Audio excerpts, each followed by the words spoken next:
As I just said a minute ago, my name is Joe Helsher, my partner Kevin Sanders. We have Pinnacle Commercial Lending. Wendell asked us to talk about different ways to finance your real estate deals, how to buy properties, and all the different approaches people have. A little background about Kevin and myself. Kevin is actually a chiropractor, and then he started loaning money on real estate about a decade ago, so he's quite a bit of real estate lending experience. I was in banking for 17 and a half years as a commercial loan officer, loan money on all sorts of real estate that makes you money. So everything from houses to strip centers, apartment complexes, all sorts of interesting ways to make money. Our company is a lending company. We loan money on same thing I just said, properties that make you money. So that's what we like to do. We're a little bit of a local approach. We can, give our opinion. We'll probably give you our opinion anyways, even if you don't ask, on different properties. We give you feedback, and help you walk through things if it's your first time, and hopefully help you avoid pitfalls if you are buying something that maybe doesn't make any sense. And if it's your first deal, we'll help you on that. And if it's your 50th deal, we'll help you on that one too. So option one, to fund your real estate deal. So there's a property for sale. What's the most basic way to pay for it? Conventional loan. Almost. Even simpler than that. Cash. Cash. Pay cash. That's right. So here's some math. Sorry, there's math tonight. Damn it, Joe. Yeah. So we're all in this to make money and to make as much money as you possibly can. So this is a basic example. You're gonna buy a house for $75,000. There's a $25,000 remodel budget, so you're gonna spend a total amount of $100,000. So it's pretty basic. You wanna sell it for $135,000. So 135 minus 100 is 35,000. So you put in 100,000 and you get 35,000 back on top of your original investment. So that's a 35% return on your money. Does everybody follow that? Pretty good. It's about to get more complicated. So, okay, what's required for a cash purchase? Cash. Lots of cash. So, if this may be a great option for you if you have a ton of money in the bank and you don't see anything on your horizon where to, spend it or invest it. That's your answer. Or Ken Davis here, he would agree. So that's option two. Finance with the bank. So I can only put that picture up there of Potter. What's his name? From It's a Wonderful Life. I always forget his name. But anyways, I can only do that because I used to be a banker. So you finance your deal at a bank. So that's community banks. There's a whole lot in Lubbock, so you have a lot to choose from. This is a good tool to have in your tool chest. Bankers, there's a reason they're in business. They make loans, that's how they make money. So here's some more math. Same scenario. You're buying a house for $75,000. The remodel cost is $25,000. The bank charges a moderate amount of loan origination interest, and your total expenses are right under $104,000. And your loan amount is $80,000. They'll loan, in this scenario, 80% of your cost. So loan amount of $80,000. So you sell it for $135,000 again. Your profit is a little bit less because there's a little bit of interest and fees. And you make $31,000. You put in $23,800. Your return on your money is a lot higher because you use leverage. You got a loan for most of it. So your return on your money is 131% based on the original 35% if you just pay cash. Again, this could be a good option for you, or one option you have to go with the bank. Anybody have any questions on this? No, it's slightly more complicated. Okay, what's required for bank finance? You have to have a good credit report. They're not going to loan you money if you have a repo guy chasing you. You get tax returns on you and the company that you own, current personal financial statement, contract and budget, but you should have that anyways. And then also look at a personal debt service coverage ratio. So if you have a separate job at Covenant or wherever, they'll look at that and all your current debts, and you have to be able to cover that and then extra, and plenty enough to cover your loan if the house is sat empty for a long time. And then the property has to make sense too. If you buy something to rent out, you need to be able to cover all your expenses, your taxes, your insurance, and loan payments, and a little bit extra. Of course, you wouldn't want to do it if you're not making a little bit. So they're gonna look at that as well. And then time. Banks, as an ex-banker, I tell you, there's a lot more hoops bankers have to jump through, and regulations that they have to deal with. It just takes a little bit longer, especially on your very first deal you're doing at a bank. It just takes a little longer. And then you need 20 to 25% minimum in cash to do it. A lot of times bankers are conservative. They want you to have a whole lot more cash. As the old saying is, banks like to loan money to people who don't need money. So that's very true. Okay, option number 3, I'm gonna hand it off to Kevin. Anyone want to guess what option number 3 is? Why'd y'all say that? Actually, it's not hard money. It's owner finance. So how many of you have done an owner finance deal before? Okay. Was it profitable? Not really. Not really? Not Okay. much. Kind of tell me what happened. So it was someone who wasn't as qualified as I would have liked. Okay. And, well, I guess it was profitable by like less than 10%. Okay. Okay. All right. Yeah, there's different things that you know obviously can go wrong, but there's a lot of things in owner finance that can go right too. And so I love owner finance. I think there's different techniques and there's different things that you can do with owner finance that give you higher rates of return. In fact, a lot of cases it's infinite return. You don't have to have any money in the game. And so it's really a great option. What's required? The biggest thing, in my opinion, is great negotiating skills. There's a lot of different ways that you can communicate with a seller to purchase the property. You know, it's not necessarily coming out and just saying, hey, I'll give you X amount for your property. That's what 90% of the people do. You know, it's more, okay, let's talk terms. You know, what have you ever thought about you being the bank? You know, talking to them in a different light. You know, trying to talk to them in a way that says, oh, you know, you can make money on a long-term basis for a longer period of time. It can be retirement income for you. So there's a whole bunch of different techniques, which I'm not going to get into all of those, but acquiring properties through owner finance is a great way because, you know, you just need to be able to negotiate that, and then you just need a contract with that buyer, and then you just need an attorney to draw up, you know, the loan docs for you. So the pros of it, they're very easy once you negotiate. The hardest part is negotiating them, all right? But when you're dealing with the different terms of owner finance, you can make them basically favor you. It needs to be a win-win for, you know, the seller as well, but you can make the terms your way. You know, if you want it to be a 35-year, if you want it to be a 45-year, you know, amortization, you can negotiate that if you want, right? You can even negotiate a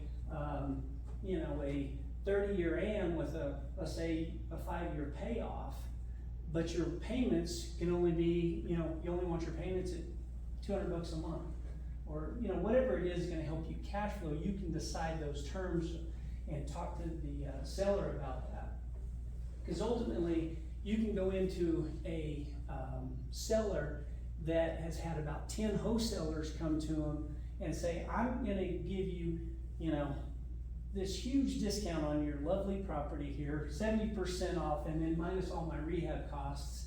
So your $150,000 property, I'll offer you $75,000 for it, or $60,000, right? They are freaking out, some of them, right? So you say, well, how about I give you a full price offer? And they're like, a full price? Yeah, I'll give you full price if you give me time to pay you back, right? So you can set the terms, you can actually do a full price offer, and then you can have 0% interest. So when you make payments, every payment, you're putting money into your pocket with equity, right? You have a 0% loan. Now they may say, yeah, I don't want to do that or whatever, and that's fine, but that's just one option. When you do it on terms, there's a lot of different ways that you can make it beneficial to them, and they may come back and say, no, I have to have interest. Say, okay, well, you know, I'm giving you a full price offer. If you're gonna do interest, I'm gonna have to negotiate the price. You know, you kind of can back off what you're negotiating with them. But if they want interest, then you negotiate a price, but you know, you can get a really low interest rate. Would you be sad if you got 35 years with a 4% interest rate right now? I mean, I do that all day long. So, you know, they've got to win a little bit too, and you want them to feel comfortable, but you can kind of dictate those terms. You don't have to have credit, you don't have to have financials, you don't have to have a down payment. All that stuff makes it so much easier if you can negotiate the owner finance. So that's a great way to get your properties financed. You know, the cons of this, the con is the same as the pro. It's negotiating. If you don't know how to negotiate it, you need to work on different techniques and different, I call them tools in your toolbox. You know, what are different ways or different options I can give them? You know, first you have to figure out what are they struggling with? What is their problem? What problem can I solve for them? And then base your terms off of that. So it's a conversation, it's building relationship, it's building trust. But that's the toughest part. I'll be honest with you, until you get to know them, until you build that relationship, most of the sellers just want their money. They just want their money. Just pay me, that's all I want. So it's up to you to give these different options that they don't know anything about. And so once you come up with those, be prepared before you go in. You know, you have to know what those options are. You can most of the time talk to them about these different options if you know what their problem is, if you can solve that problem. They don't understand financing. That's a big one. So it scares them. They're not lenders. You know, most people that own a house, they're not real savvy when it comes to financing stuff or financial stuff or mortgages or real estate. They just own a house, right? So if you know that's the case, then know what you're going to say to them to help them feel comfortable. Look, banks do this all the time. Okay, the reason banks do this all the time because it's very profitable, right? And so you would be secured by a deed of trust, okay, which is a lien instrument that would protect your interest. If I don't pay you, you get the house back. You know, take away their fears with knowledge, right? And then, well, we just talked about it, build trust. You just got to build trust in the beginning. All right. The fourth option is our specialty, is what we do. We do a lot of this. It's hard money lending. There's a lot of different terms for it. Private money. There's different, you know, different terms to describe the same thing. But how the term hard money came about is, I don't know. It's weird, right? It's soft money and hard money. Soft money is bank money. Hard money is, you know, it's easy money to me. You get it a lot quicker, a lot easier than going through a bank. So it should be called easy money in my opinion, but it's called hard money. One, because the terms are a little bit higher, a little bit harder, you know, that's what it is, but it's easier to get into this kind of, financing. So what's required? We're investors, and we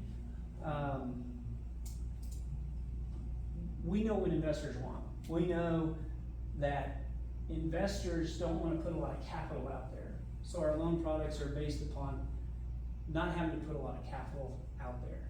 The less capital, we know the higher rate of return. So on all of our deals, we'll kind of get into this, but it's $5,000 down as opposed to 20%. So we'll kind of talk about that in a little bit. All we need is a contract and a rehab budget and your entity docs if you're doing an entity. If it's in your personal name, we'll just need to know if you're married, not because we're gonna hit on you, but because our attorney wants it for the loan docs. But married or single, and your home address. And then once the loan is processed, once it's done, then we'll get a draw schedule from you based upon that budget. And then we'll actually give out the draws in advance, which a lot of banks won't do that. They want you to go do the work, and then you get reimbursed for, you know, for the work that you've done. So we'll go ahead and advance that draw money so you can get started. Once it's finished, then what we'll do is we'll come in and we'll do an inspection, and then we look at everything that was on that list. If everything's done or pretty close to it, then we'll give you the next draw. So we make it pretty easy. So the cons, obviously we're gonna have a higher interest rate, all right, which we're gonna talk about that here in just a second. Our points will higher than a bank, and then our loan terms are 9 to 12 months. Most of them are 9 right now. But let's talk about interest rates. You know, what are our interest rates? They're 12%. You know, everybody that is used to getting properties financed, 12% always is kind of a shock. You think, wow, why would I ever pay 12% for money to buy a property? So I'll tell you, here's why you do that. We have investors that have invested with us a lot, okay? They are very savvy. They could go to a bank and get a loan just like that, but they continue to use us. So is there any reason, can anybody tell me why they would choose to use us instead of a bank when they can get a bank loan?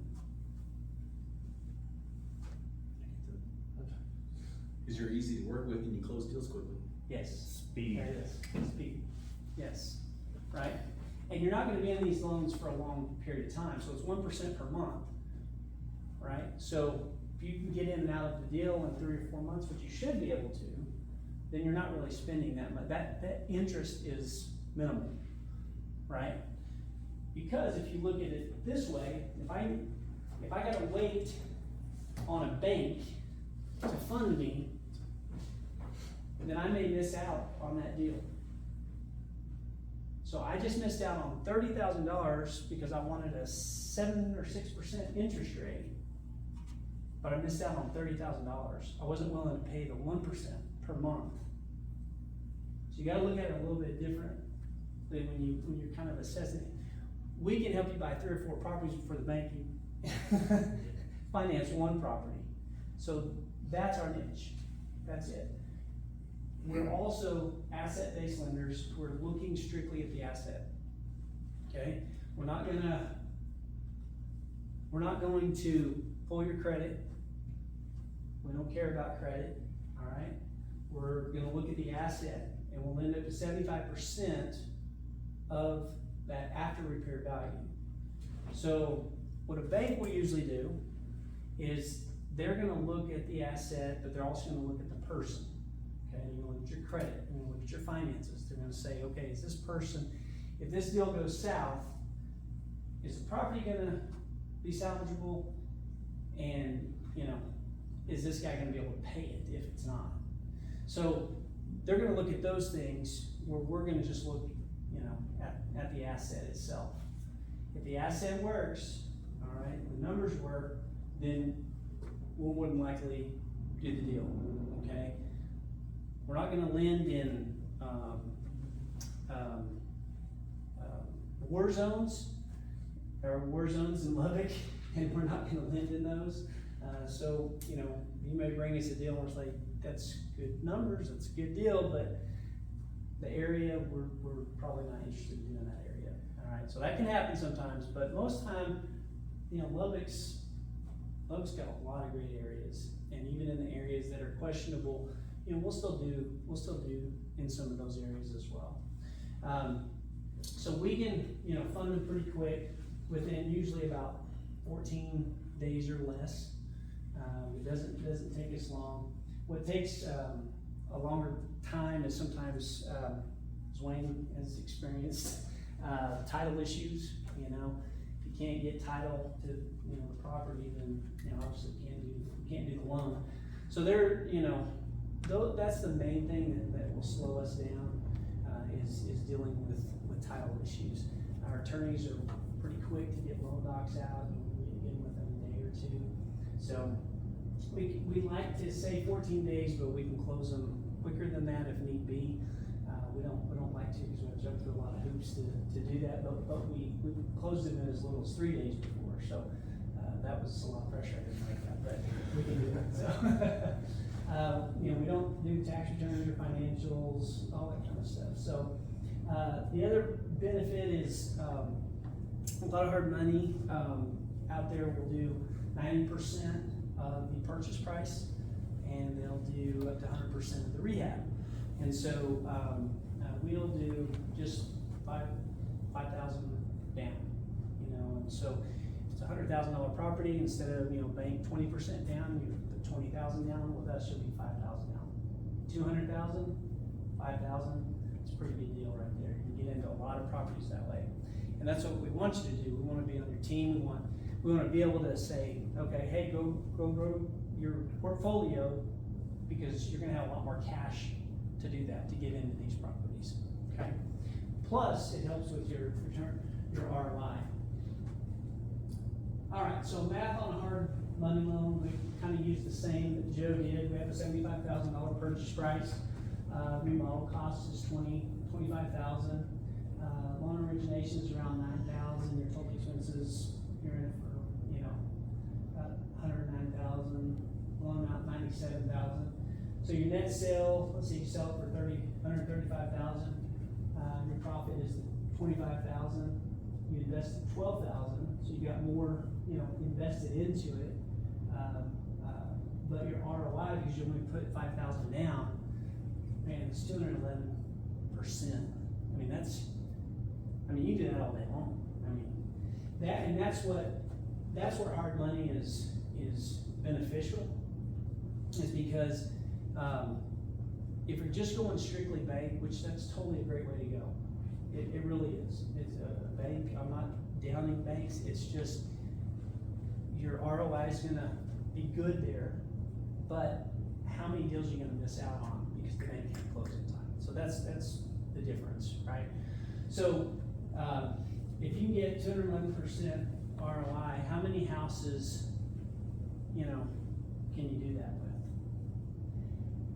When you're first starting out, you know, is there anybody brand new that's never done a deal before? Okay. So the big fear a lot of times is, okay, where am I going to get money to finance these deals, right? So when you're fearful of where you're going to get the money, then it becomes a roadblock, right? You're not going to move forward until you have all your ducks in a row, most people mindset wise, right? Which it should be, I'm gonna go find the deal and I will find the money, right? Because I'll tell you right now, the hardest thing to find right now is not the money. The hardest thing to find is the deal. It's gonna get better. Hang on, it's gonna get better. With all of these interest rates going up and unfortunately the cost of living going up, what you're gonna see is you're gonna start seeing some foreclosures. The wholesalers are gonna do very well. Find a wholesaler and become your best friend, okay? Because I think they're gonna start finding a lot of deals, because people are just not gonna be able to afford their houses, and they're gonna start seeing a lot of foreclosures. You know, this sounds terrible, but it's just the reality. as expenses go up, people can't afford things. It also creates stress in the household. When you create stress in the household, don't have money to pay the bills, unfortunately, relationship problems. Okay, so there's gonna probably be an increase in that area too. That's where there's gonna be, people have to sell their houses, they wanna get out from underneath them. It just happens, it happened in '08, it's gonna happen again. It's not gonna be, I don't think it's gonna be as bad as it was in '08. But just keep this in mind. You'll probably have to hold on to the properties a little bit longer than what you're used to. Because we had people that would, clients that would rehab a house in 6 weeks, and 6 weeks in a day, once they listed, it was sold. So they could sell it. And they didn't have to do that great of a rehab, and it would still sell. And so I think what you're gonna find is you're gonna have to do better rehabs, and it's gonna take a little bit longer to sell those properties. Just because with the interest rates going up, people are not used to paying 7-8% interest rate. They're used to seeing the 3, 4, 5% interest rates, okay?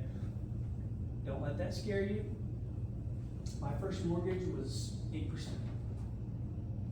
That was back in 95, 96.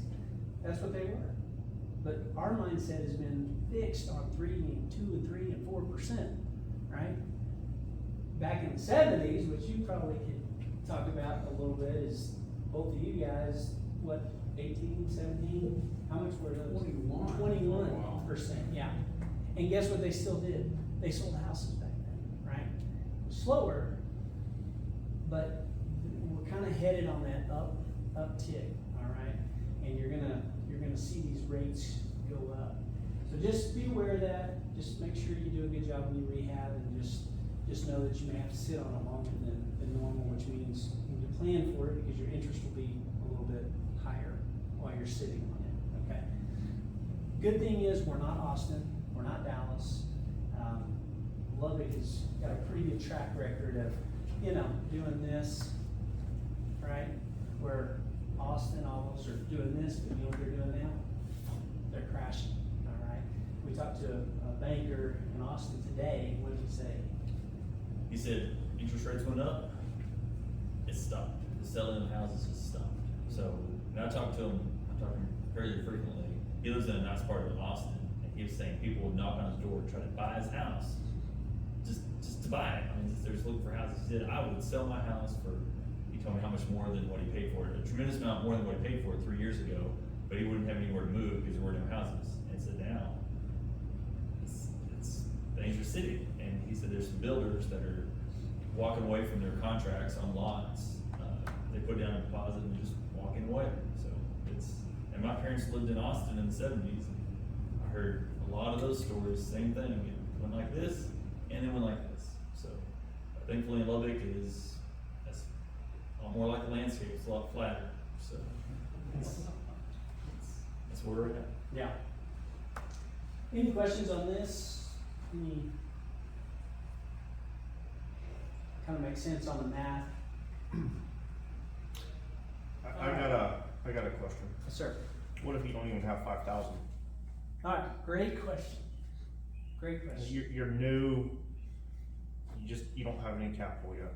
Okay, so this is a strategy. I might want to write this down. This is really good. Okay.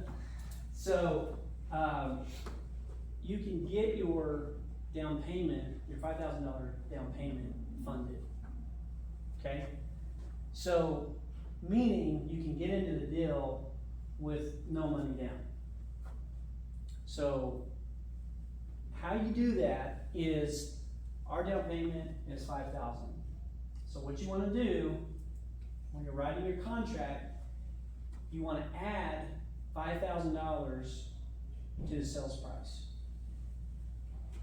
and then ask the seller to give you a $5,000 credit back at closing. Okay, and then they say, well, that's gonna make my taxes, I'll have to pay more on taxes. No, it's a wash, okay, cause you're raising the price and they're giving it right back to you, all right, and it's gonna be for repairs. If you're using the TREC contract, you wanna put it in special provisions, make sure you put it there, okay, don't put it in your closing costs. That's what I was gonna say, okay, that makes sense. Yeah, special That doesn't provisions. work. Rehab, $5,000. Now, it's probably about 7,000 to 8,000 for every closing that we do. So if you can put in the 7,000 to 8,000 in there, and then get a credit back, we'll allow that, all right? Now, some lenders may catch on to that, and they may not like that. Every lender wants you to have skin in the game. But like we told you before, we're investors, we want you to have as little skin in the game as possible, even though that puts us more at risk. It really does. I mean, the more you put money into a deal, the safer the loan is. Okay, that's why banks want you to put 20% down on a property. I don't care if it's worth $10 million and you're buying it for $100,000, you're still gonna put $20,000 down on that property. Okay, they don't even consider that. They want it to be the safest loan possible, which makes sense. That's why there's a bank on it, because it works, the model works, right? So, since we're a little bit different, we want you, to be investing, and we understand investing. As little as money you can put into a deal makes it safer for you guys, right? So, even your own mortgage, you don't wanna put a lot of money into that deal, okay? People say, well, I wanna get my houses paid off. How many people wanna get their house, their rental properties paid off? Anybody wanna get their rental properties paid off?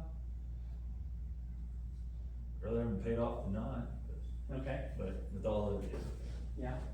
So, I'd rather have a lot more cash. he's a banker, safe, right? You gotta teach him about. I'll let you pay it off. That's right. So, Wanna leverage. you wanna leverage. You don't wanna use your own money, you wanna leverage as much as possible, okay? You wanna take all that equity that you built up in these rental properties, okay? And go buy more, don't go buy boats, don't go buy all that stuff. Buy more properties with it. So you're leveraging more and more properties, and you're having other people pay down those mortgages on all those houses, okay? As opposed to you paying all that money down on a house, okay? You spread it out, okay? And you leverage, it's a different thought process, because most people say, I wanna get them paid off, and I wanna, no, you wanna get them paid down, and then you wanna leverage them to buy more. That's how you build for the future, okay? Paying cash one at a time, you'll get there. But it's gonna take you a lot longer doing it that way. It just will. But it's safe. It is safer, especially in an unstable market, right? So. All right. Yeah, well, that's not too good to pay off my loans. Question? Not really a question, but diving more into that. So if you require $5,000 down, but you get that covered by the seller. Right. What happens to your return on investment then? Did y'all catch that? It's infinite. Infinite. Cost you nothing to make, if you go back to that slide, that 200% return is now infinite. Now, going back to leverage, so once, if you have like rental properties and your tenants are paying down your mortgage, right? And it gets down low enough, you just go to the bank and you refinance it and you pull that money out, okay?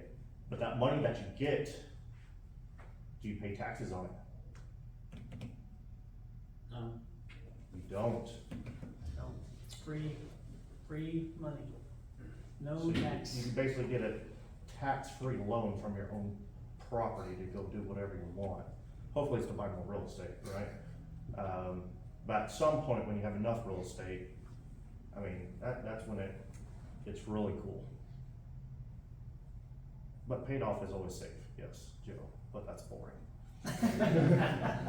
You only live once. right? Yeah. Well, you said, would you rather, Yeah.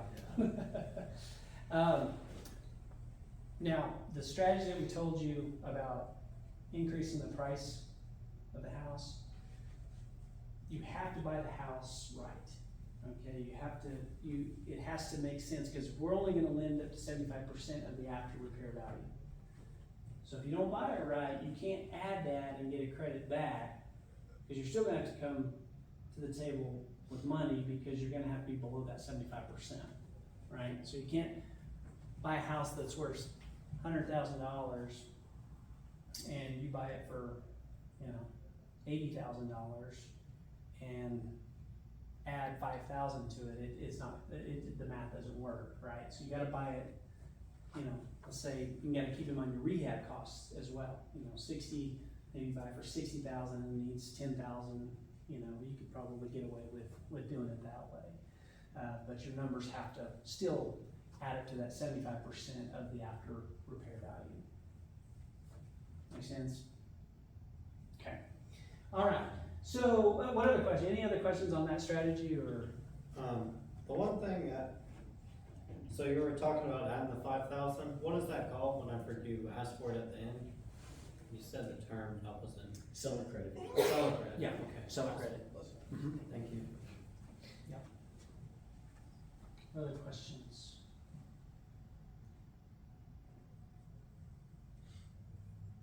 Okay, we're gonna move on. We also have a 30-year rental, or, you know, short-term rental, long-term rental, that we offer. How many of y'all have heard of the BRRRR strategy? I'm sure everybody in here has heard of the BRRRR. Everybody? Yeah, okay. So this product works really good with the BRRRR, because we need the hard money for the first part of it, and then BRRRR it into the long-term financing. And David, he does some long-term as well, and so he's a good source for long-term financing for investors as well. So, but 30 years is really good. Why would we want a 30-year? You know, most banks will do 20-year. Some are getting where they're only doing 15-year. What would be the benefit of a 30-year? Lower Cash interest flow. rate. Cash flow. Cash flow. Yeah, cash flow. Yeah, because, you know, a lot of houses, their prices are going up, the taxes are going up. So if you can amortize it out for a lot longer, then it's gonna help your cash flow. And as investors, that's what we like, cash flow, right? If somebody else is gonna pay that down for us, what we want is that monthly cash flow, right? So that's what these loans are great for. You're not gonna build equity quickly, you're just not, okay? But you're gonna have good cash flow. So what's required? Okay, now this one is more along the lines of a traditional loan, bank loan, okay? We are gonna require a little bit more because it's a longer term deal, a little bit better interest rate, okay? But we do require financials, obviously the contract, the docs, we wanna have it leased out. One of the big things that you need to think about is we have a 1.2% in most banks. What do y'all have? Do you have a debt service coverage ratio? It does depend Yeah. on the investor and their experience, but yeah, a new guy would need to be at least at 1.25. Yeah. So 1.25, 1.2, somewhere around in there. Everybody understand what debt service coverage ratio is? No? Okay, okay. So basically, a 1.2 debt service coverage ratio is basically what you're Can you do an collecting. example on the board? Yeah, let's say, so, basically a debt, just to give an overview, a debt service coverage ratio is that you wanna cover your debts by at least 20%. Okay, so 1.25 would be covering your debt plus an additional 25%, okay? So your rent minus all your different expenses, okay? You should have at least 1.2% should be the number, and he'll show you how to calculate it here. It basically is giving you a little extra in case you don't collect rent for a little while, or you collect rent, you're gonna cash flow, right? If you're doing 1%, that means if your rent's $1,000, okay, and your payment is $1,000 and you're collecting $1,000, one, Okay. 1%, That makes sense. okay? If 1,200 would be your 20%, Okay. okay? Make sense? Probably get some math. Okay, more math, I apologize. Okay, so quick example, sorry for yelling at y'all in all caps, but $1,000 in rent, taxes $200 a month, insurance $100 a month, so obviously we're down to 700. So in this example, say your principal and interest payments are $500.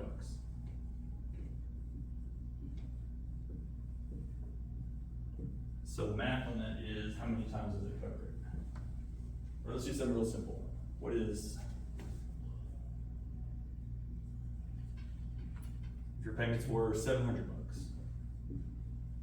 that covers it how many times? One time, right? Yep, just So once. it's one times coverage. So we're looking for 1.2 times. So your payment needs to be a little bit better than that. Well, let's just throw out a number. Say it's 500.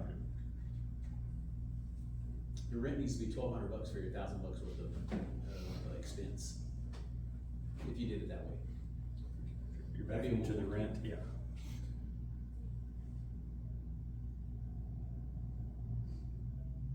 So if it's 500.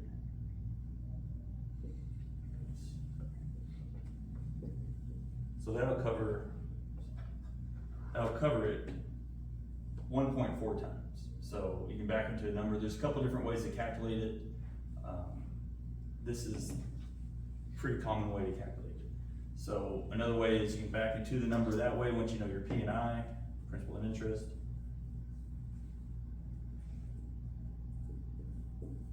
And then before vacancy or repairs, that's kind of what you're making every month.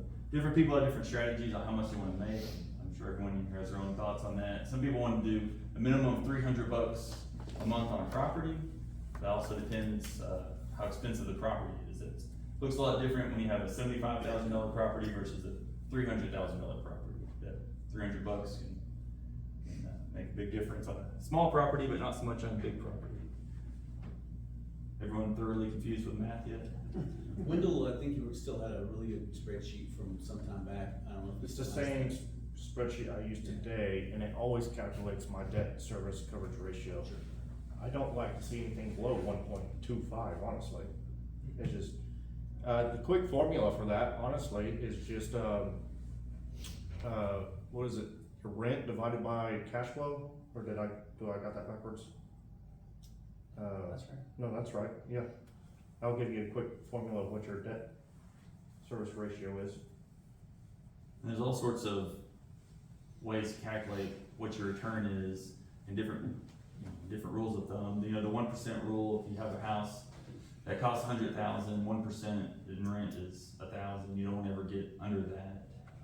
In Lubbock, we're fortunate where rents have been relatively healthy versus the price of houses. So in other markets, it's a lot more aggressive. And a couple years ago, when I was in banking, and looking at loans in Dallas and some of those markets, it was so aggressive that they would get 0.85% on the rent, and they would be happy with that. So that's, be happy to live in Lubbock. Yeah. And why this 1.2 is important, when you're buying a house, okay, you need to know that number. Because if you're doing the BRRRR strategy, and the whole idea behind the BRRRR strategy is you're basically getting into a property with as little money as possible down, okay? But you're gonna refinance that property into a longer term note, right? Well, if your debt service coverage ratio is not right, then you're not gonna get it refinanced out. That's gonna be a roadblock for you, because you're gonna, any bank or even us or David or what, you're gonna have to put more money down so that you can reach that 1.2 mark, okay? So make sure you're calculating that even when you're looking for properties, because when you look for those properties, you may say, oh, this is a great property, it's, $200,000, I think on 1%, I think I can get at least $2,000 a month. The problem is that house is in an area, it's the biggest house on the block, the rent in that area is only, the average rent is only 1,500, okay? And you think you're gonna get 2,000 in that area. You probably not, okay? You never wanna be in the, you never wanna be by the biggest house on the block, okay? And just also keep in mind that the higher the price of the house, the less the rent keeps up, okay? Mhm.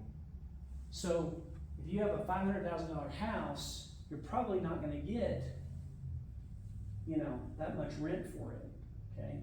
So stay 150 and below, and you'll be all right on most of your rent property. If you're gonna hold, that's where I would live, is in that area, okay? Because the rents just don't keep up, and your debt service coverage ratios usually work in those price ranges. And they'll work in higher, but it's just got to be the right area to do that. So that's why that 1.2 is important. You got to be able to refinance out of these things, right?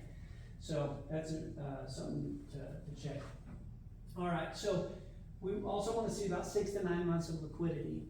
So in your bank account, it can be retirement, can be something, 401k, it can be something where you can have access to it and you can pull it out. But at least 6 to 9 months of payments showing liquid in your account, okay? We're not gonna do tax returns, we're not gonna do things like that, but the main thing that we're gonna look at is the property, and then we're gonna look at if you've got enough liquidity. We'll do a credit check as well, so I think on our long term is 640. 640 is what we'll go to on credit. So that's another thing, if you don't have that, then the burst strategy may not work for you right now until you get your credit up, until you can get, approved. You guys have some products that are below that though, below that. What's your minimum? Well, the minimum is 550, but we typically are at 570, but it just requires a larger down payment if they're doing something below 570. Right. So there's ways, there's ways. So there's money out there, guys, okay?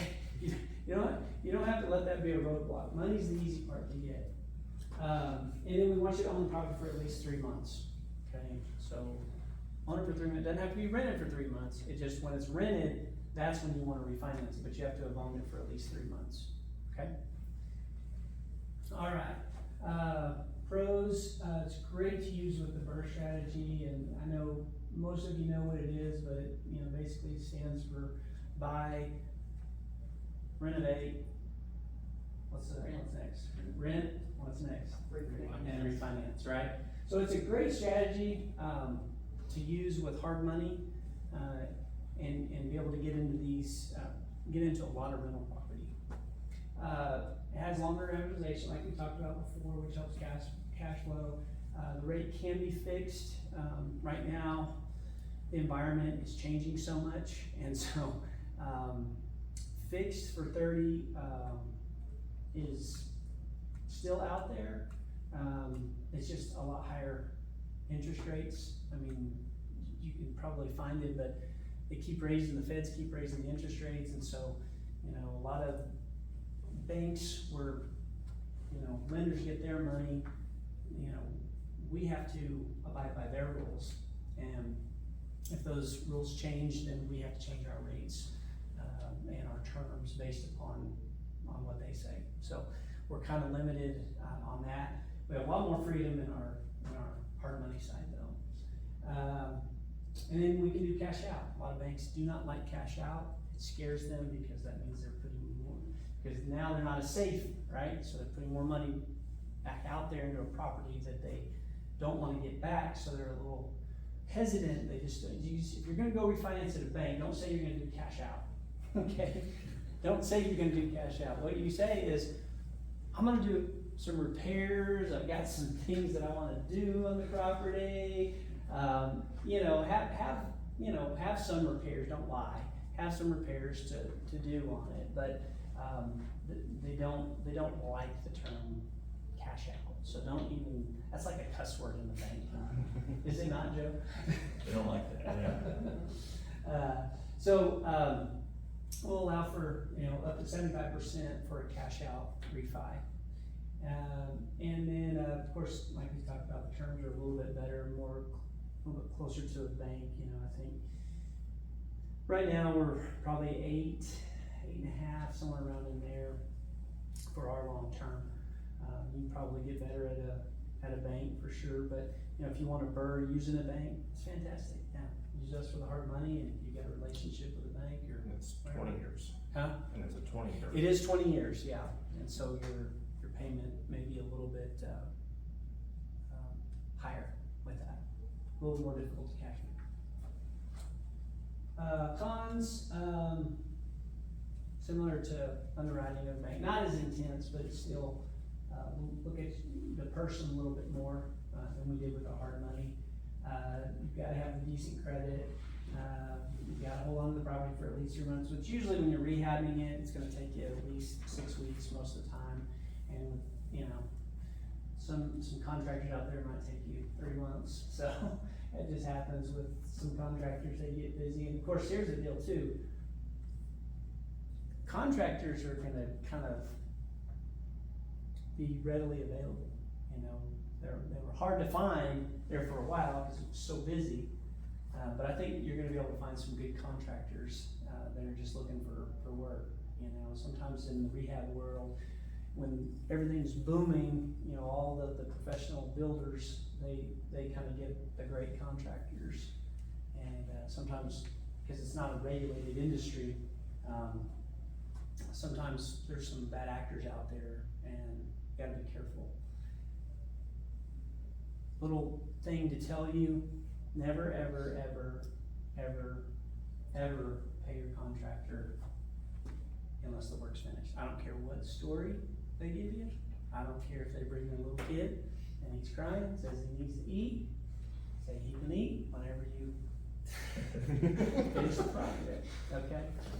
Because they will walk, because they're not regulated, and they will walk with him. And we just had a borrower the other day, called us up and said, yeah, he said, I had this contractor and he has a little kid with him, and he, you know, said, oh, you know, gotta have money, can you advance this money, blah, blah, blah, blah, blah. The guy never came back.